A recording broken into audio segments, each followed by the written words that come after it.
the types of correlation. Now the first case is positive and negative correlation. अब यहाँ पे क्या होता है, यहाँ तो आपके जो दोनों वेरिएबल्स हैं वो सेम डायरेक्शन में चल रहे हैं. अब सेम डायरेक्शन मतलब क्या, या तो दोनों वेरिएबल्स इंक्रीज हो रहे हैं या तो दोनों वेरिएबल डिक्रीज हो रहे हैं. लेट्स से आपकी इनकम बढ़ रही है, एक्सपेंस भी आपका बढ़ रहा है, तो ये हो गया आपका positive correlation.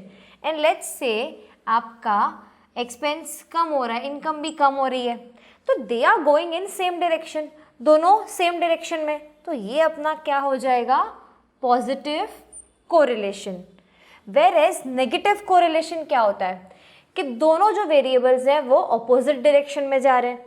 Let's say income increase हो रही है, एक्सपेंस कम हो रहा है, बहुत रेयरली ऐसा होता है.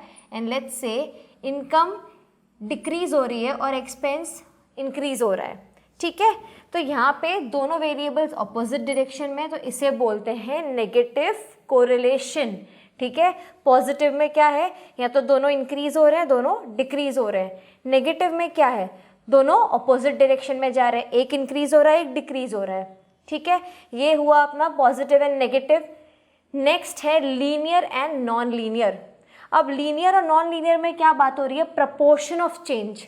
दैट मीन्स लेट्स से कोई कमोडिटी है, उसका प्राइस 5% से इंक्रीज हुआ, पर उसका जो डिमांड है वो 10% से इंक्रीज हो गया और एल्स डिक्रीज हो गया, कुछ भी हो सकता है.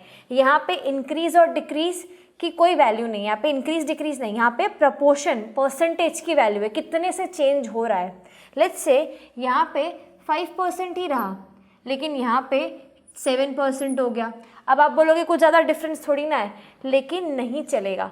ये अपना linear and non linear correlation में यही एक है. लीनियर मतलब क्या होगा कि आपका दोनों का जो परसेंटेज ऑफ चेंज है वो सेम रहेगा.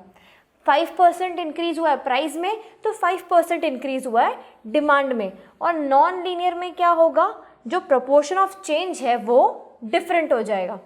ये हो गया. अब नेक्स्ट आते हैं सिंपल, पार्शियल एंड मल्टीपल पे. सिंपल मतलब क्या, यहाँ पे सिंपल है दो वेरिएबल, यहाँ पे आप दो वेरिएबल के साथ में डील करोगे, ये हो गया सिंपल. जैसे कि हम देख रहे हैं कि कोरिलेशन में दो वेरिएबल्स होते हैं. नेक्स्ट पहले समझ लेते हैं मल्टीपल क्या है. मल्टीपल बोलता है कि यहाँ पे 3 प्लस वेरिएबल्स हो सकते हैं, है ना, मतलब 3 या 3 से ज़्यादा वेरिएबल्स आप ले सकते हो यहाँ पे. ठीक है, अब देखो लेट्स से हमने पहले देखा ना, हम टेम्परेचर भी ले लेते हैं, रेनफॉल भी ले लेते हैं, गुड क्वालिटी ऑफ सीड्स भी ले लो.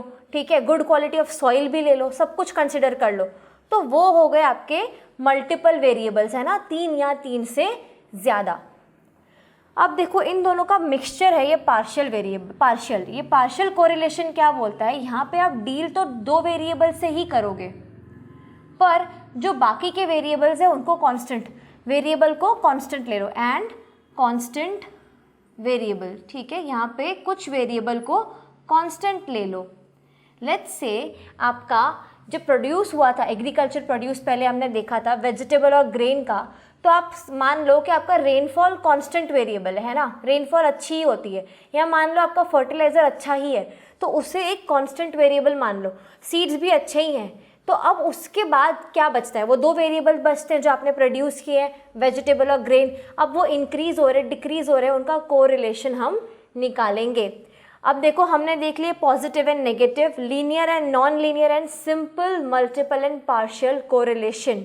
बट इस चैप्टर में मेजॉरिटी हम जो डिस्कशन करेंगे वो होगा पॉजिटिव एंड नेगेटिव कोरिलेशन के बारे में.